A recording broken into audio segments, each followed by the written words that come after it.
Welcome to today's Explainer. We're jumping straight into a massive issue, a system that has absolutely reshaped British society from the ground up. We're going to explore exactly why the basic dream of homeownership, something our parents and grandparents largely just took for granted, now feels completely, hopelessly out of reach for millions across the UK today. Look, imagine this for a second. You are working full-time, saving every single penny, making all the right financial choices, only to wake up and realize that the goalposts haven't just moved, they've been taken out of the stadium entirely. Despite doing everything right, the fundamental security of actually owning a home has essentially vanished for a huge portion of the population, from young professionals to key workers and even middle-class families. £130,000. That is the jaw-dropping reality of the average first-time buyer deposit you need in London right now in 2026. Literally a fortune. And even if you look outside the capital, the financial barrier to entry is just staggering. So, the big question is, how did we get here? It really is the ultimate question, isn't it?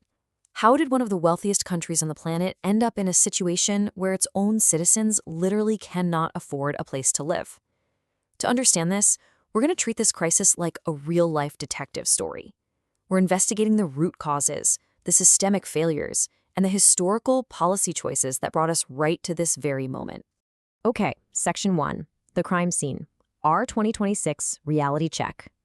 Let's dive right into the hard numbers to see just how wildly detached this market has become from everyday economic reality. Right now, for a typical first-time buyer, a property costs almost 6 times their average earnings. 6 times! Now, sure, that's slightly better than the absolute worst peaks we've seen recently, but it's still double what was considered normal for previous generations. In a lot of parts of England, this ratio actually sits at 7 or even 8 times household income. Basically, house prices have completely detached from the actual wages people are taking home. And geographically, the squeeze is everywhere, though it does vary. The UK average house price is sitting around £270,000. In England, it pushes closer to $290,000. But the deposits are just immense. While London demands that towering £130,000, the average deposit for a first-time buyer in England still tops £60,000. Real wages were stagnant for years while these prices just went into orbit. When you add in student loans and the general cost of living, trying to stockpile that kind of cash is a monumental task. And for those trying to save up, the squeeze is unbelievable. Private rents are devouring roughly 36% of incomes nationally. In London, it's over 40%. Recent tax changes and new regulations have actually pushed thousands of landlords out of the market, which makes the rental supply even tighter and drives those rents up even higher.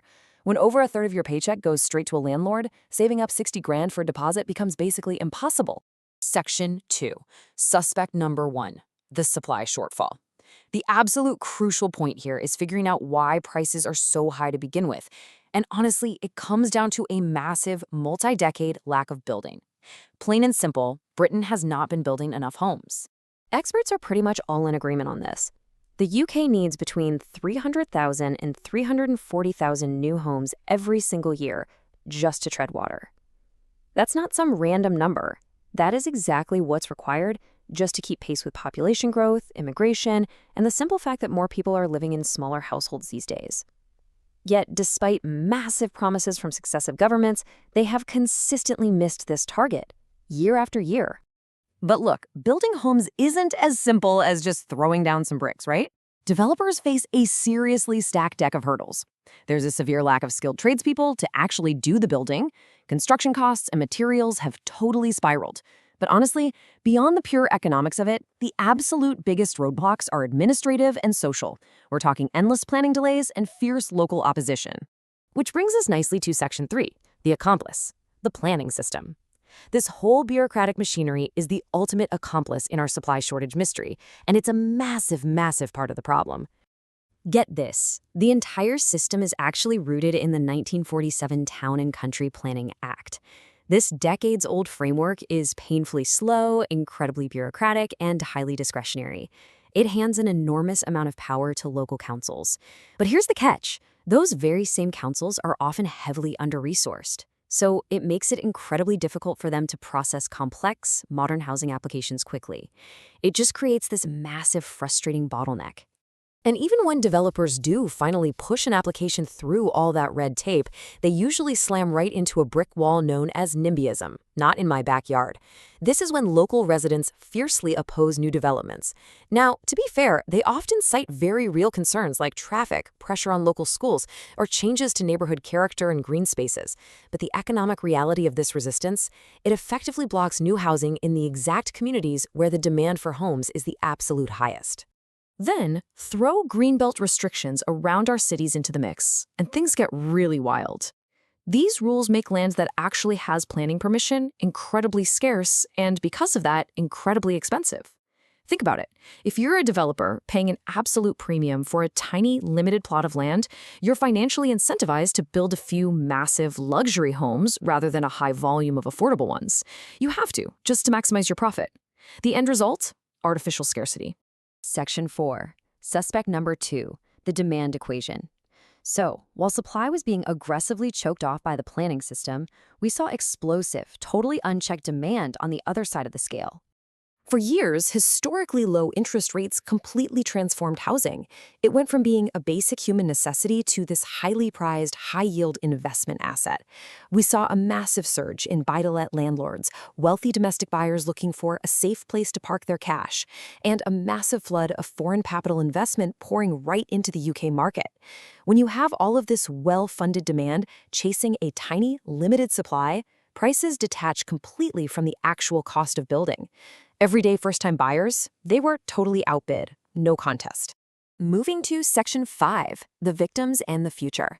Let's take a step back from the pure economics for a second and look at who is actually paying the heavy price for all these systemic failures and what the future really holds.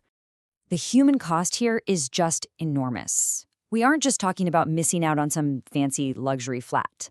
Essential public sector workers, our teachers, nurses, police officers, they literally cannot afford to live in the communities they serve, which is causing severe staff shortages. Young adults are facing delayed independence, stuck living at home longer, and starting smaller families as a result. The constant grinding financial stress is taking a massive toll on the country's mental health. And economically, these sky-high housing costs suck money away from local businesses and investments, creating a huge drag that contributes to low productivity across the entire country. So looking ahead from where we stand right now in 2026, the forecasts are suggesting a modest house price growth of roughly 2 to 4% as interest rates ease up just a bit. If you're waiting for a dramatic price crash, it's highly unlikely. There are just way too many powerful interests that benefit from keeping those prices high. The current government has set a really ambitious target of 1.5 million new homes this parliament. But actually delivering on that, that's going to require immense political courage to force through radical long-term planning reforms, invest heavily in construction skills, and finally build large-scale social housing. So the entire system is heavily stacked against the buyer. But remember, the UK housing crisis was never inevitable. It is the direct result of decades of policy choices. We've uncovered a whole lot of suspects today in this explainer, from restrictive planning laws and NIMBYs to rock-bottom interest rates and foreign investment. But I really want to hear your verdict on this. What do you think is the absolute biggest reason homes became so unaffordable?